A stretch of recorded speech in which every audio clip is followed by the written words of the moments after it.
Hello Aries, I hope you're doing well and this is your daily reading para sa May 24 and this is for all Aries, Sun, Moon, Rising and Venus signs. General reading po ito kaya hindi ito magre-resonate sa lahat. Kunin nyo lang po kung ano ang magre-resonate sa inyong sitwasyon at panoorin din po ninyo ang inyong Moon, Rising and Venus signs for more guidance at maraming salamat din po sa inyong mga comments at sa inyong pag-subscribe sa ating channel. Thank you for your support. Kung bago naman kayo rito, hello and welcome. Please subscribe, like, share, and hit the notification bell para updated kayo sa mga readings. Thank you. Naway lagi kayong safe at healthy lamang. Yun nga ang akin lang dasal po para sa inyong lahat. So, pauna mensahin ni Aries, be gentle with yourself. Ayan, Aries. So, maaring ang iba sa inyo, no, you are being too hard on yourself. Maaring napakataas ng expectation ninyo para sa inyong sarili. Maaring napakataas ng bar na siniset ninyo para sa inyong sarili, Aries. And that is giving you stress, no? Maaring gano'n. So, sinasabi dito na yung sakto lang, Aries, be gentle with yourself. Huwag ka namang masyadong stricto, no? Sa sarili ninyo. Maganda naman yung may disiplina, pero yung sakto lang, diba? Yung sakto lang para hindi din kayo nahihirapan, okay? We also have self-respect. Ayan. So, ito din ang isa pang panawagan para sa inyo dito, Aries. Self-respect. Tulad lang din yan ng na para magkapatid yung mensaheng ito para sa inyo. Na respetuhin nyo din naman ang inyong sarili. Kumbaga nga, ibigay nyo din kung ano ang para sa inyo. Kumbaga, no? Hindi lang puro sa ibang tao. But also, what you deserve then, tulad ng respeto, you deserve that as well, Aries, para sa sarili ninyo. Ibigay nyo din yan sa sarili ninyo, okay? We also have the Hierophant. Ayan. So, maaaring ang iba sa inyo dito, Aries, no? Ikakasal. Maaaring may ikakasal sa inyo dito. Nagpaplano ng kasal. Maaari din na you are focused on learning, no? Maaaring focused on learning, on education. Maaaring may extrang pinag-aaralan ang iba sa inyo ngayon. You're so curious, no? Curious kayo sa iba't ibang klaseng bagay sa ngayon. Yun ang akin na pipick up dito for some of you. Maaaring meron din kayong mga belief system dito na bago para sa inyo na yun ang pinag-aaralan ninyo. Maaring ganun. Or maaring you are embracing new belief system talaga. Maari din ganun, no? Maari din na ang iba sa inyo dito may mga consultations na ginagawa, no? With spiritual people. Maaring may mga kinukonsulta kayo or kinakausap kayo ng mga counselor din, maaring mga ganon. Baka may hinihingi kayong gabay or naghihingi kayo ng mga opinion, mga ganon. So, we have the Chariot moving forward, Aries, moving on. Ang ganap ng iba sa inyo dito, Aries, no? May mga pinagtagumpayan, no, ng mga challenges sa buhay. May mga pinagtagumpayan din kayo ditong mga, let's say for example, proyekto, no, na medyo challenging in the past para sa inyo. So ngayon talagang you've surpass the challenges dyan successfully at ngayon alam nyo na ngayon kung saan kayo patungo. Talagang determinado kayo at yung focus ninyo nandyan kung saan kayo papunta ngayon. What is going to be your next endeavor? Anong susunod ninyong gagawin? Anong susunod ninyong plano? Desidido kayo dyan at sigurado na kayo sa kung ano ang pupuntahan ninyo kasi nagagaling kayo sa tagumpay. Kaya kayo yung confidence level ninyo ngayon ay maaaring napakataas. Kaya walang hindi kayo pagtatagumpayan muli, Aries, no? Kasi nanggagaling pa lang kayo sa isang tagumpay, nanggagaling kayo doon sa isang difficult situation na nalagpasan ninyo. Kaya ngayon, ibay ang dibdib ninyo na kahit anuman ang next ninyong patutunguhan ay walang hindi kayo mapapagtagumpayan, no? We also have the Seven of Wands. Ayan. So, as long as you stay your ground, Aries, no? Kasi, you're very successful person, no? Yun ang akin napipick up dito. Napaka-successful ninyo, Aries. Dahil nga, siguro talagang accomplished person kayo or dahil siguro sa mga napagtagumpayan ninyong mga endeavors dito or mga difficulties sa buhay, may mga taong naiinggit sa inyo, hindi maiiwasan, no? May mga taong binabantayan lang ang bawat galaw ng ibang tao. At maaring isa ka doon sa binabantayan nila. Kaya medyo siguro yung mga na-accomplish mo, yun din ang mga gusto nilang ma-accomplish, yung mga nangyari sa iyo lately, maaaring kinaiinggitan nila yon. Kaya maaaring, may mga gustong mag-intimidate sa iyo ng mga taong ganun. Kaya wag nyo lang pansinin nyo, no? As long as you stay your ground, stand for what you believe in, at alam ninyong nasa rason kayo lagi, alam ninyong tama ang ginagawa ninyo, nothing or no one can take you down, Aries, no? So, tayo ng final message for Aries. We have Star. Ayan. Aries.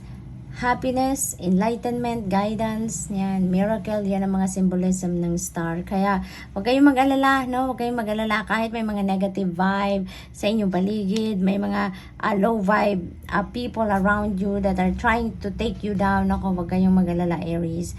Dahil you're divinely guided. Lagi at lagi kayong babantayan ng Panginoon at ng iyong spirit team at lagi kayong bibigyan ng enlightenment and guidance, no? Kung ano dapat ninyong gawin, saan kayo patungo, ano yung kailangan ninyong gawin para maprotektahan din ninyo ang inyong sarili, gagabayan kayo. Okay, Aries? So that's all I have for you for today. I hope nakatulong ang mga mensaheng ito in some way. Thank you for watching. Love and light. Namaste. Hello Leo, I hope you're doing well, and this is your daily message for May 24, and this is for all Leo, Sun, Moon, Rising, and Venus signs. A general reading po ito, kaya hindi ito magre-resonate sa lahat. Maraming salamat din po sa inyong mga comments at sa inyong pag-subscribe sa ating channel. Thank you for your support. Kung bago kayo dito, hello and welcome. Please subscribe, like, share, and hit the notification bell para updated kayo sa mga readings. Thank you. Naway lagi kayong safe at healthy lamang. Yun ang aking laging dasal para sa inyong lahat, Leo. So, Leo, parang sinasabi ng mensaheng ito para sa inyo na protektahan ninyo ang inyong sarili. Okay? Shield yourself from mga negative energies, like mga negative vibe na mga tao, low vibe people around you, yung mga ganon, yung mga negative feelings and emotions, no? Negative thoughts, no? Yun din, no? Shield yourself dito. Sa mga ginagawa din ng iba sa inyo dito, Leo, may mga endeavor kayo, sinasabi din dito na have confidence, okay? Have confidence dahil alalahanin ninyo na walang endeavor na hindi din ninyo kayang pagtagumpayan. It's because unang-una, equipped kayo, Leo. Alalahanin nyo yan.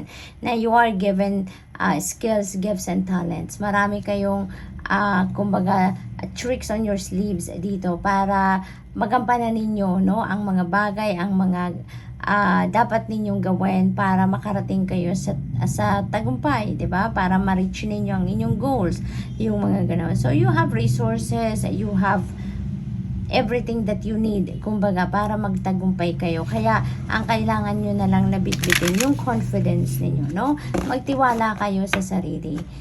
Have confidence na mapagtatagumpayan ninyo kung ano man ang binabalak ninyong gawin. Okay? So we have an Ace of Wands. Ayan, beautiful opportunity. There are going to be wonderful opportunities coming in sa buhay ninyo dito, Leo. Maaring bagong job opportunity yan. Maaring opportunity for expressing your creative prowess, ma-express ninyo ang iyong passion sa isang trabaho or sa kahit anumang proyekto, mga ganon. Or maaari din na opportunity ito para finally, 'di ba? Ano na kayo, yung parang you can follow your dreams na, 'di ba? So maaaring may mga ganong ganap kasi I feel dito na Maaaring ang iba sa inyo dito, Leo, you know, you have that creative talents, no? You have that creative talents, pero for some reason, hindi ninyo nabibigyan ng pagkakataon ng inyong sarili na ma-express ninyo yan sa trabaho,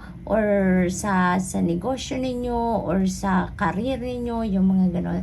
Kaya maaaring yung opportunity na to, ito yung pintong magbubukas para sa inyo na finally, no, magawa ninyo yung gusto talaga ninyong gawin using your creative talents, no? And I feel dito, Leo, na yung mga opportunities na to can come sa buhay ninyo na ganun kabilis, no? Maaring maaring yung mga offer na to ay mabilis na dadating. Maaring yung mga offer na to requires talaga immediate attention. Maaring kailangan ninyong pagdesisyonan agad, no? Kung kukunin nyo or hindi, no? Maaring ganun, or if you're going to pursue or not. So, ganun din ang akin napipick up dito, no? We also have 4 of Wands. Ayan. So, may celebration dito, Leo. Maaring ang iba sa inyo is going to take advantage of this opportunity. Maaring ang iba sa inyo dito ay kukunin talaga yan, no? Maaring you're going to grab this opportunity, and that is something that you're going to celebrate, no? Maaring ganun ang ganap ng iba dito. And also, may napipick up ako ditong mga kasalan na alam mo yun, yung whirlwind romance, no? May nakikita ako ditong whirlwind romance for some of you, Leo, no? At talaga namang mauuwi sa kasala na, alam mo yun, hindi mo sukat akalain na napakabilis ng takbo ng oras. Parang ganon, no? So, maaaring may kasalan dito, may mga engagement party, or maaaring reunion, no? May mga family reunion na magaganap din for some of you dito. That is what I'm picking up. And also, I feel na may din dito, maaaring may homecoming, no? May homecoming.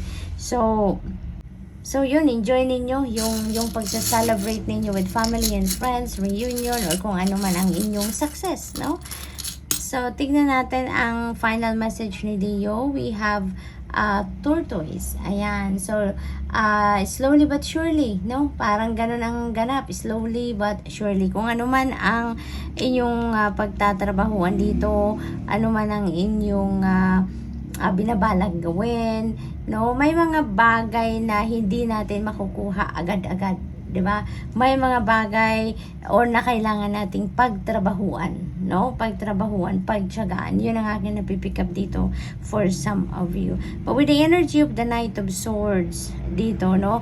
Parang sinasabi dito na kasi si Knight of Swords, fast moving energy, no? Mabilisan din ang galaw nito. Mabilisan ang pag-iisip, ang pag-aakto, ganon. Tapos si Tortoise naman is slowly but surely, kumbaga. So parang there is a warning, no, dito para sa inyo na may mga bagay na kailangan kayong madaliin, may mga bagay na kailangan ninyong bigyan ng panahon dito na parang nirarush kayo, yung ganon. So, ang mensahe dito na napipick up ko for some of you dito na because maaaring hindi kayo mabigyan at some point sa ibang mga bagay dito na gagawin ninyo ng pagkakataon para pag-isipan mabuti, para pagplanuhan. Kaya naman, tune in to your intuition. Yun ang pinakasolusyon dyan.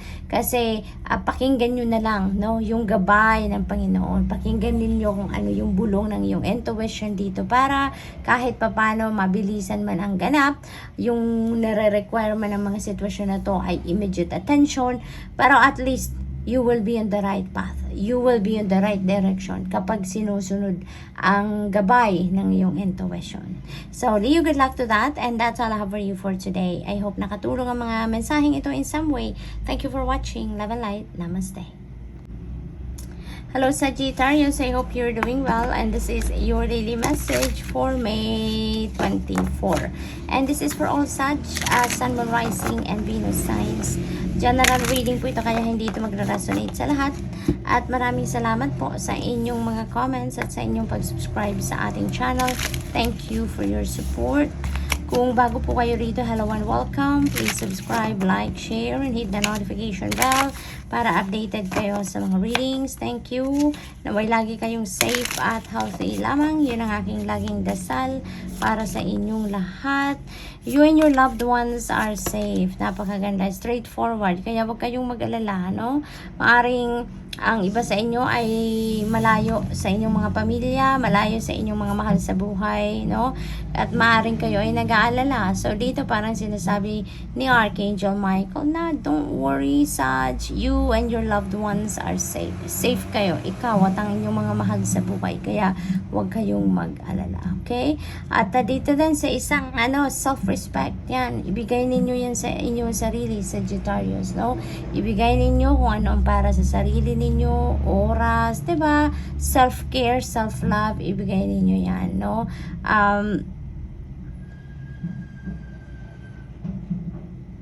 Honor yourself and respect yourself as well, okay?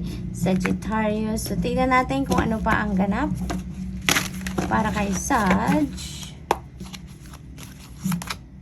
We have 8 of Wands. Napakagandang mensahe nito because there is an abundance dito na maaring dumating sa iba sa inyo, Sag. No? There is opportunities. There are wonderful opportunities na maaring kumatok sa inyo ngayon and maaring maghatid yan ng abundance sa inyo. So, maaring mga yan?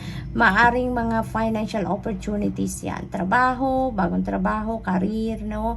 Na maganda talaga ang pagkakakitaan dito. Maaring opportunity para makapagnegosyo kayo or maaring opportunity para mag-expand kayo ng iyong negosyo. Maaring ganon. Kaya may hatid na financial abundance ito para sa inyo, Sagittarius. Kaya parang ito yung magbibigay daan para makaluwag-luwag kayo in terms of kaperahan, no?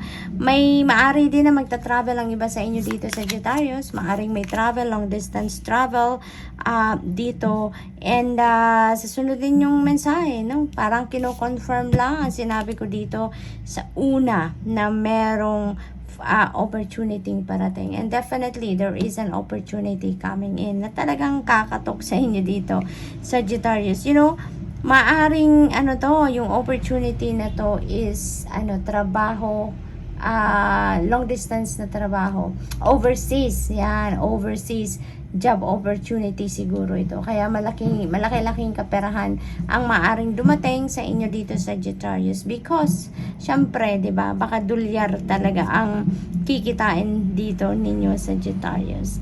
So maaring ganoon ang ganap ng iba. So may offer, kaya don't ignore this offer, no? Sagittarius, take a look at it.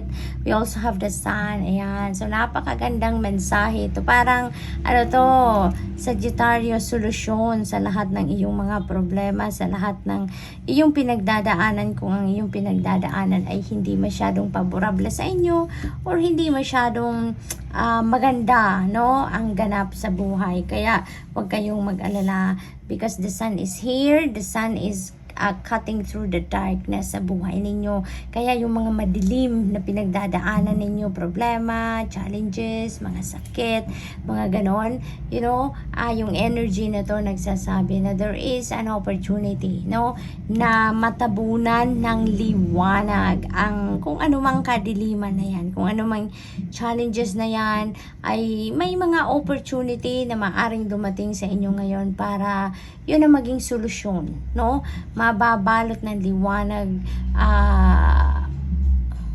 optimism, yung mga ganun, energy ang buhay ninyo ngayon, Sagittarius. Kaya yung mga pinoproblema ninyo, maaaring dumating na ang solusyon. Maaaring dumating na yung mga breakthrough para dyan, no? Para sa buhay ninyo. At makakaahon na kayo, no? Kahit paunti-unti, may pagkakataon na kayo ditong makaahon, no? This is a time for happiness, this is a time for success, no? Kaya magiging masaya lang kayo, magiging matagumpay. Yun ang mga energies, no? Yun ang mga bagay na maaring dumating sa inyo dito, Sagittarius, around this time. Magiging masaya lang, no? Magiging masaya lang kayo. So, we have the energy of the sun. Ayan,